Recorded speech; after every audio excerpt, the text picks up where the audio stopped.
Amém. Graça e paz a todos. Amém. Glória a Deus, mais uma vez juntos para compartilharmos a palavra do Senhor, adorarmos ao Rei dos Reis, o Senhor dos Senhores.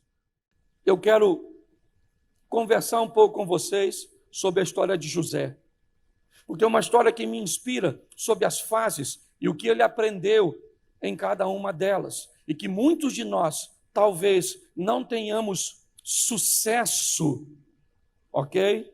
Na nossa caminhada, no que diz respeito a êxito, né, aos resultados e à aceitação, talvez porque queimamos alguma etapa ou sofremos com alguma estrutura na formação das etapas que enfrentamos. Preste atenção. Gênesis, capítulo 37. Coloca para mim verso 3. Gênesis 37, 3.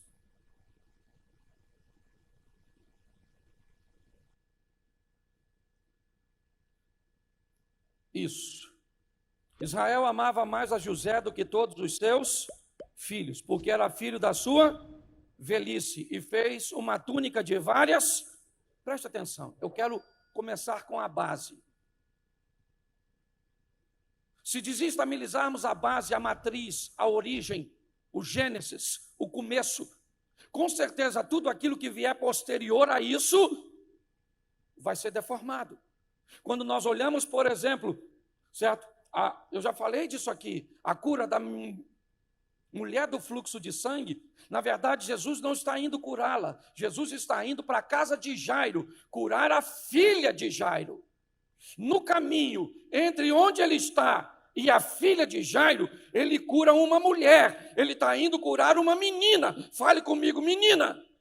Mas no caminho ele cura uma, ele está indo curar uma, mas no caminho ele cura uma, porque nós não vamos curar os meninos se não curarmos os adultos. Nós não vamos curar a nova geração se não curarmos essa. Precisamos entender que o grande problema é de base. É de base. Se você conhece um pouquinho, você sabe, quem se alimenta mal na base tem problemas de raciocínio, são uma série de coisas. Mas preste atenção, o ambiente de base de José. Eu só olhava ele vencendo.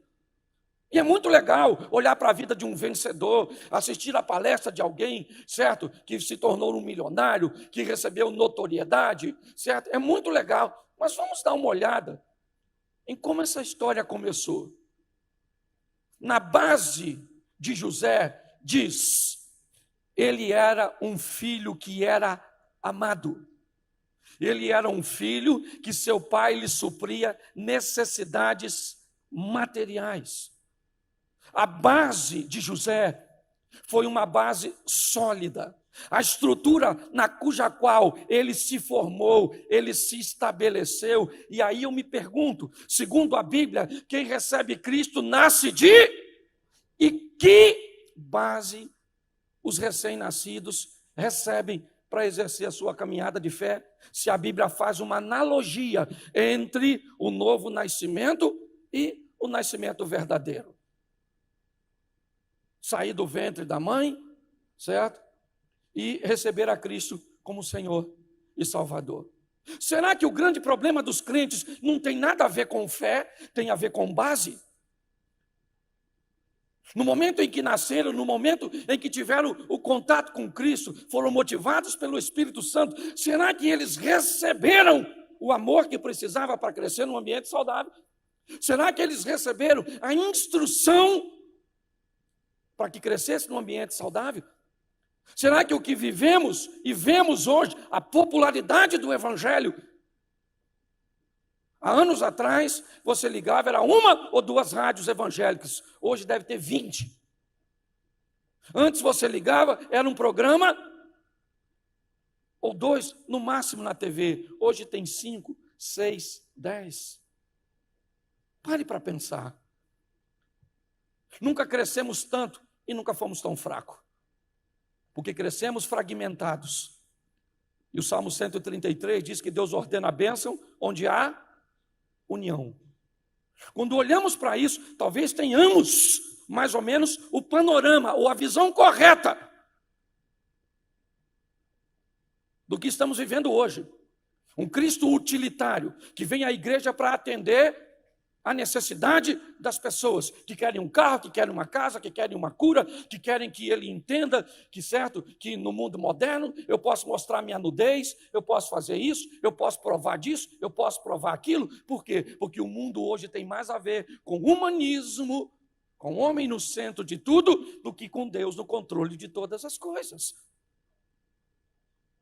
O que eu quero que você entenda é que o que recebemos são resultados de nossas próprias ações.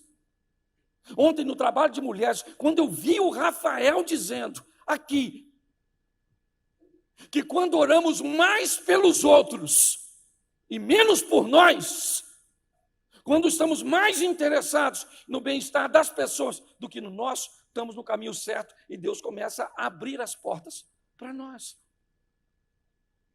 Eu começo a entender que qualidade de vida tem, entenda bem com maturidade que eu vou falar, menos a ver com oração e mais a ver com decisão. São decisões.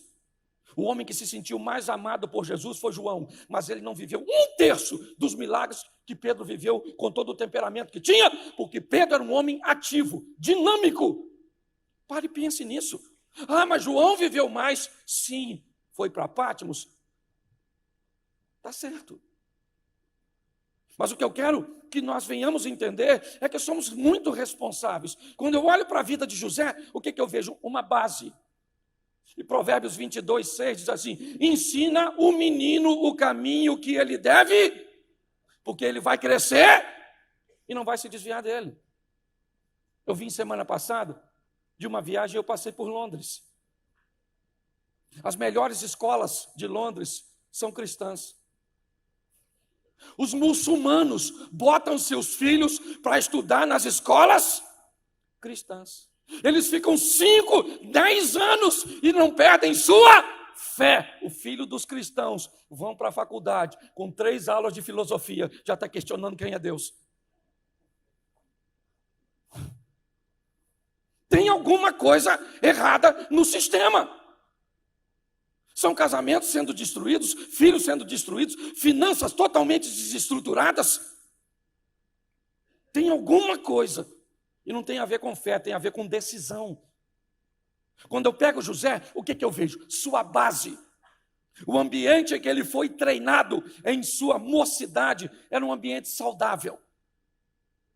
Olhe bem, você pode olhar para mim e dizer, pastor, mas o senhor está se esquecendo. Gênesis também diz que ele andava com os filhos de Bila e com os filhos de Zilpa, os quais tinham maus comportamentos. Sim ou não? Mas você sabe quantos filhos tinha Bila? 2. Quantos filhos tinham Zilpa? 2. 2 e 2? Você lembra da primeira mulher de Jacó? Quem foi? Lembra? Lia ou Leia. Sabe quantos filhos ela teve? 6 meninos e uma menina. Quantos? Quantos? Quem é que tinha? Obrigado, filho. Quem é que tinha mau comportamento? Os filhos de Bila e os filhos de Zilpa. Eles somavam quanto? Quantos? E os filhos de Leia somavam? Olha só, tinha 4 ruins, tinha ou não tinha? Mas tinha 7 bons, tinha ou não tinha? Então, deixa eu falar uma coisa para você. Você quer viver uma vida de alta performance? Descubra que perto de você vai ter crente ruim, mais ruim, ruim. Ele é tão ruim que não tem qualificação para entrar no inferno. Ruim mesmo, ruim. Tem ou não tem? Fala durante o culto, mexe no celular, não presta atenção, fica paquerando. Tem ou não tem? Jesus, tem misericórdia. Tem ou não tem? E tem gente que fica olhando para esse e copia, sim ou não? Sim ou não? Sim. Mas tem mais gente boa do que ruim. No meio daquele ambiente, o José olhou para quem? Para os irmãos ruins ou para os irmãos bons? Me ajuda aí, gente. Eu sei que não é muito motivador, que eu estou mexendo com você, e talvez você seja um dos ruins. Que- Olhe para mim, entenda bem. Tem gente boa, sim ou não? Em tudo quanto é. Tem gente ruim? Em tudo quanto é. A decisão é quem vai te influenciar. Eu gosto dele, por quê? Mas por que que ele teve condições de se posicionar? Porque tinha uma boa uma boa e uma boa base para pessoa se formar. É alimentação, sim ou não? Sim ou não? Suprimento de suas necessidades materiais, sim ou não? Abrigo, essas coisas. É ou não é? Mas quando você nasce de novo, o que é base para crente? Palavra de Deus. Palavra de Deus. Fala assim, palavra de Deus. Isso, oração. Isso, meditação. Isso. Entendeu? Andar com gente que tem bom comportamento. Eu gosto. Os irmãos dele, tinha gente para dar exemplo negativo? Você pode vir para a igreja e vai encontrar alguém que vai te dar um exemplo negativo. Ah, foi lá na igreja do pastor. Nossa, me trataram mal, mandaram eu tirar o carro, disse que não podia sentar ali. Pode ter alguém que te trate mal, sim ou não? Mas tem muita gente boa. É assim que funciona. A vida funciona assim. Agora eu preciso entender que uma boa base pode me fazer, né, criar uma estrutura para que eu possa vencer as próximas etapas. José, o único ambiente confortável que ele viveu na vida dele foi enquanto estava na casa do papai, recebendo sua base. Quando o período, a fase da base acabou, ele começa a ter problema com seus irmãos, começa a ser um ambiente desconfortável. Era assim. Por quê? Porque ele vai para a próxima fase. E a fase que ele está indo, escute bem, a fase que José está indo, não dá para Rubem, Simeão, Levi, Isacar, Zebulun, Gade, Azé, Naftali, não dá para ninguém ir acompanhá-lo. Não dá. É a nova fase de José e não de seus irmãos.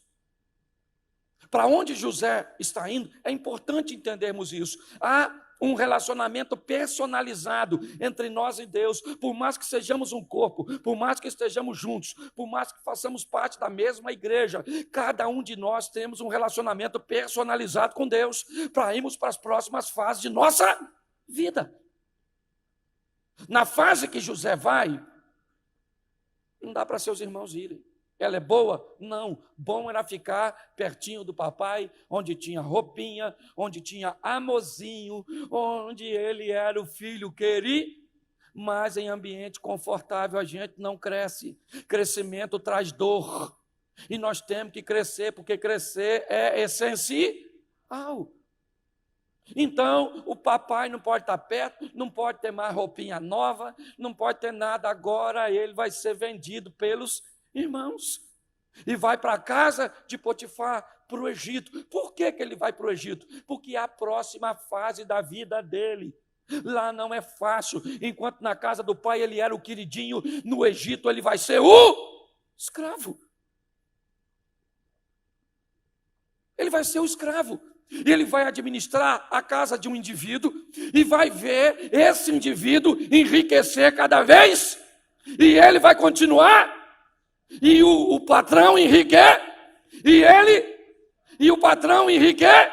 Porque a maturidade nos faz entender que o tempo dos outros não é o nosso. Pare de canalizar forças para ficar olhando a prosperidade do outro. Espere o seu tempo acontecer. Tem gente que não vive uma vida próspera e não vai para uma etapa de sucesso porque tem pavor do sucesso dos outros. José está trabalhando, Deus era com, e quem era abençoado com isso? O Potifar. Mas a casa de Potifar me mostra um nível de maturidade. Qual é? Primeiro, eu vou aprender a conviver com o sucesso dos outros. Segundo, eu vou aprender a conviver com gente que está acima de mim.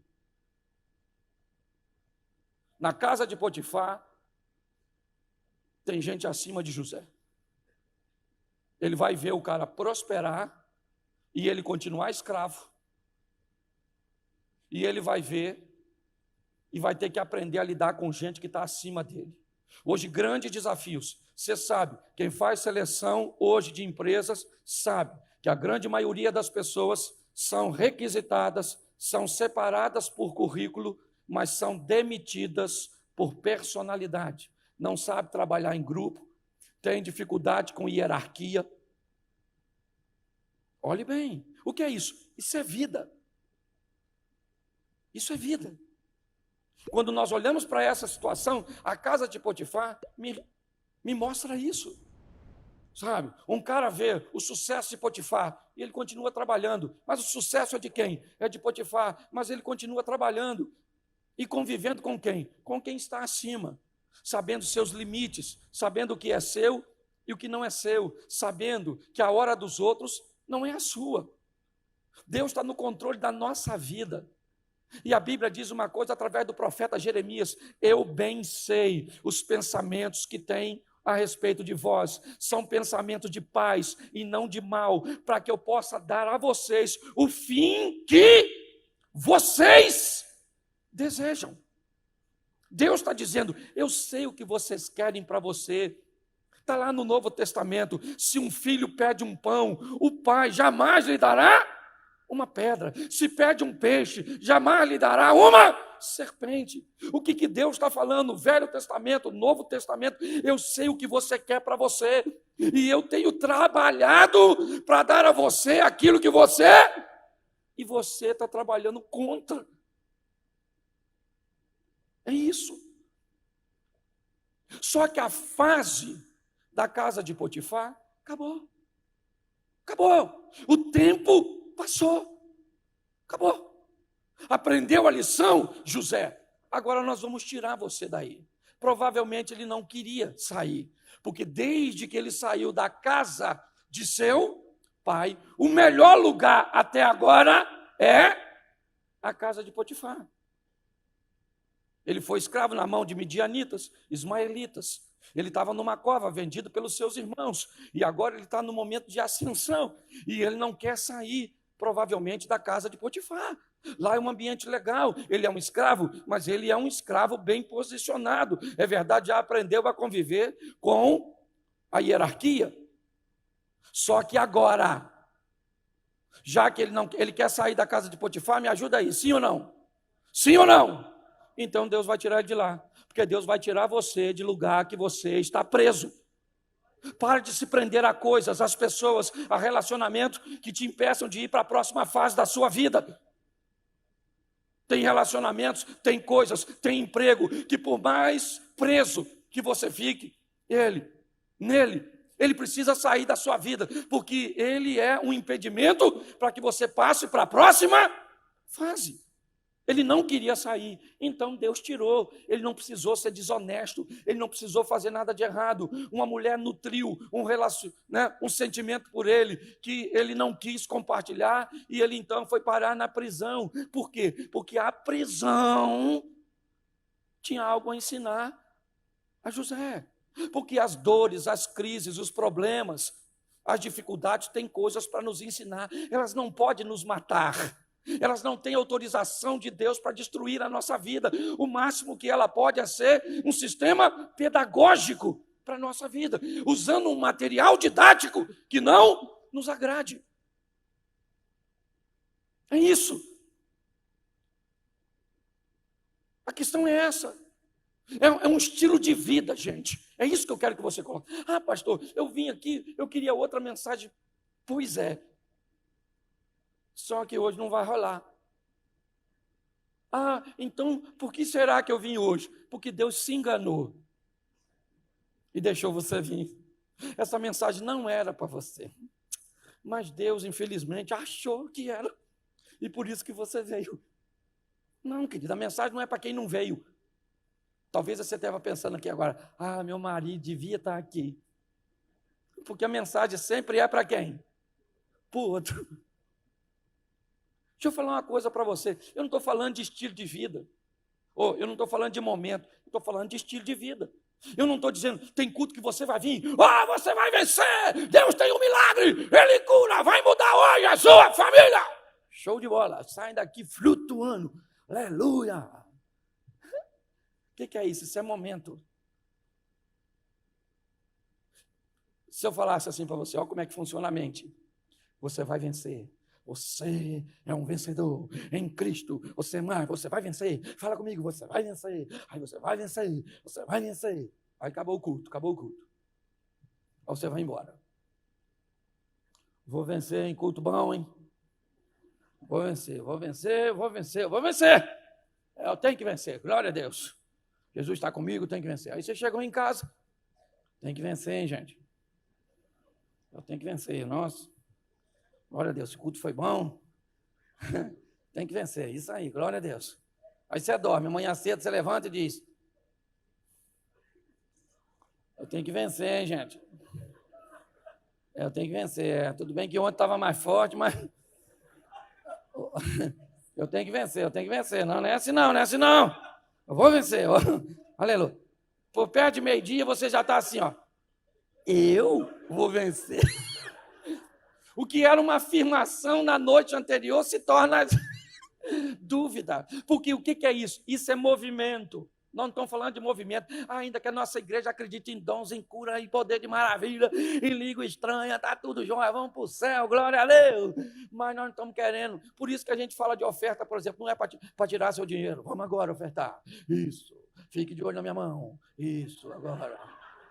Vou cantar um hino para você trazer oferta. Tudo entrega. Não é para tirar algo seu, não é para criar um ambiente para que você pegue tudo e entregue, não, é para transformar o seu estilo de vida em um estilo fiel, é isso, entendeu? Nós não queremos que você viva um momento, isso foi o que Pedro fez quando viu seu barco cheio de peixe, ele disse, Jesus, cara, tu pesca pra caramba, irmão, esse horário, mas pode ir embora, que meu barco já está cheio de peixe, valeu pela locação. Jesus falou, Pedrinho, deixa eu falar uma coisa para tu não está entendendo nada, irmão. Eu não vim no seu barco para oferecer para você um momento.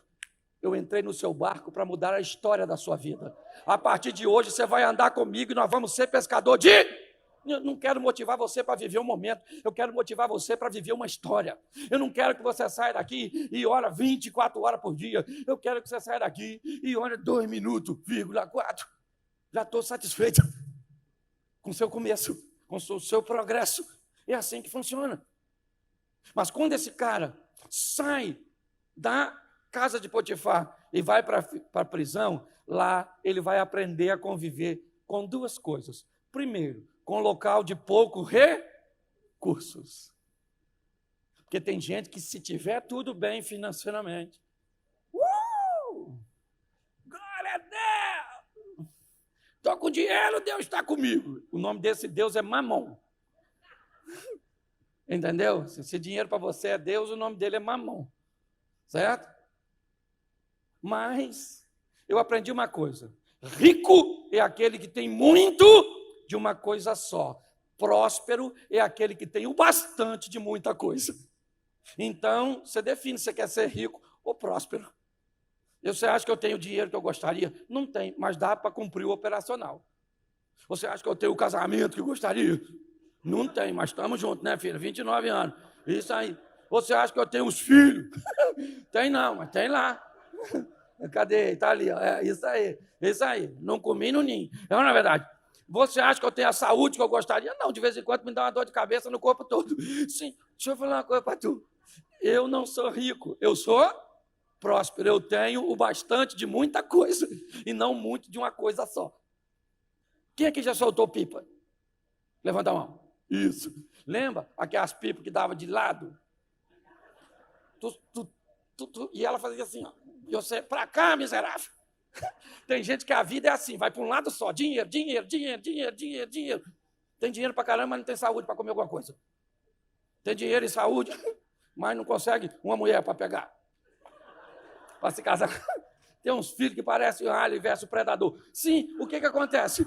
Deixa eu falar uma coisa para você. Nós estamos aqui oferecendo para você uma vida abundante. Amém? Então você vai ter que aprender a lidar com poucos e Deus vai estar contigo. Sem grana, mano. Entendeu? Porque sem grana. Mas cadê? O que eu fiz de errado? Fez nada, santo. Chegou na vez de andar, abrir a geladeira e gritar água, água, água, água. Entendeu? Vai ter aquele dia, não tem jeito, faz parte da nossa. Quem já viveu um momento assim? Contar moedinha para comprar o pão. Abaixa a mão que eu quero saber dos milionários agora. Quem aqui nunca viveu isso? Levanta a mão. Ué, mas como é que eu... Então, o que você viveu? Já sei, você não quer levantar a mão, você é preguiça. Ok, tá. Olha para mim, é assim que funciona. O cara está aprendendo a lidar com poucos Isso é maturi. Ainda que a figueira não? Isso, é assim que funciona. Depois dá uma olhadinha no profeta. Ele é menor, mas tem grandes ensinamentos. E segunda coisa, na prisão José vai aprender a lidar com gente do seu nível. Porque na prisão todos eram prisioneiros, irmão. Ainda que contava, não fiz nada. Eu imagino José chegando na prisão e falando, irmão, não fiz nada. O que os presos devem ter falado? Aqui ninguém fez, irmão. Aqui é todo mundo inocente. Foi um erro aqui, mas o STF está aí para corrigir. Certo? Escute só. Preste atenção em mim. E não estou falando de política, estou só usando uma ilustração. Tá certo? Ok? Glória a Deus. Deus está no controle de tudo. Certo? Na prisão é lugar de conviver com gente do seu próprio nível. Porque tem gente que é soberbo, não tem nada mais, entendeu? Ele come a mortadela, e mortadela é um negócio que ele fica conosco. Dá para saber o que você comeu, dá ou não dá? Mortadela é um negócio que sempre vem à tona. Isso. Então, querido, deixa eu falar uma coisa. Aprenda a viver com gente do seu nível, não queira ser maior nem menor que as pessoas. A prisão, ela nos mostra isso. Lá todo mundo era igual. E lá era tempo de lidar com poucos. Mas eu vou te dar uma notícia. Sabe por que José está na prisão? Porque ele desobedeceu. Sim ou não? Sim ou não? Sim ou não? Não? Não? Então por que ele está na prisão? Porque era a fase. Entendeu? Você, para ver que tem gente que basta as coisas piorar, Senhor, me revela o que eu tenho que consertar para sair daqui. E Deus deve falar assim, tem nada estragado não, filho. É o seu momento de passar. Senhor, fala comigo, usa alguém para eu sair logo daqui. E Deus diz, não vai, irmão. O José queria sair da prisão, sim ou não? Falou para o copeiro para falar com o faraó que ele não era estuprador. O que o copeiro fez? Esqueceu. 3 dias o copeiro esqueceu do Zé. E o Zé lá, o copeiro vai falar. E o copeiro, quem é Zé? Nem sei. Porque quando chega a época da fase, senta e curte. Curte. Isso. Glória a Deus. O que tem hoje para comer? Hoje tem ovo. E amanhã é ovo para 2, assim, metade do ovo. Isso, a galinha chorou. Isso, filho. Ô, gente, o nome disso é maturidade, estilo de... Não, se está dando tudo certo, está tudo... Não, querido, Deus está no controle de todas as coisas. E ponto final. Só que a vida do José acabou na prisão, porque a prisão era uma fase. Agora, José está onde? No governo do Egito. Lá é um local de realização de sonhos e um lugar de aprender a conviver com gente que está numa posição inferior à sua. Ele começa na casa de Potifar, onde ele lida com gente que é maior que ele, certo?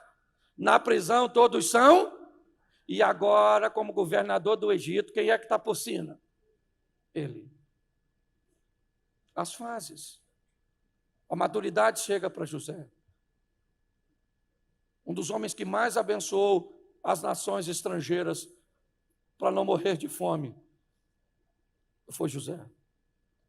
Um camarada que poderia ter revidado em seus irmãos que o venderam, mas que trouxeram, ou que trouxe seus irmãos para o Egito, para a terra de Gósen.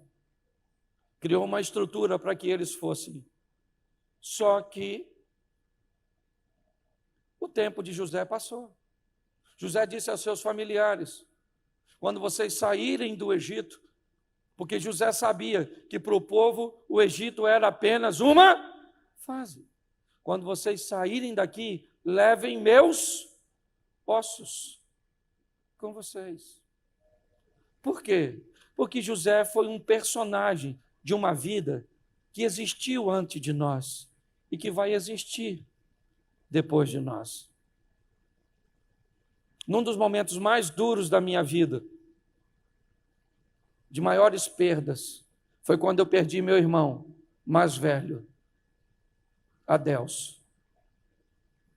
Foi um período de muita turbulência na minha vida. Primeiro porque a igreja, a denominação, que eu era vice-presidente de uma das igrejas, minha cunhada era diaconisa. Ela simplesmente disse que meu irmão não poderia ser velado nas dependências da igreja. E eu tive que conseguir uma igreja emprestada para velar meu irmão. Foi muito doloroso, mas foi o fim da fase naquela denominação. Foi o que eu precisava de uma crise para entender que eu já não deveria estar mais ali e fui para a próxima fase. Não falo mal dela, não, foi um ato que aconteceu. Eu nunca vi José falando mal da mulher de Potifar, porque ela foi um instrumento para tirá-lo e para levá-lo para a próxima fase. Não estou falando mal da denominação, estou dizendo o que aconteceu. Mas a segunda coisa, meu irmão foi velado naquela igreja presbiteriana que tem ali, saindo aqui da igreja, né? Lá pelo cantinho. Quando você sai quase em frente à presbiteriana. E num dos momentos do velório, eu caminhei até a pista. E eu entrei meio que, não vou dizer em choque, não chegou para tanto, mas eu olhei como a vida continuava.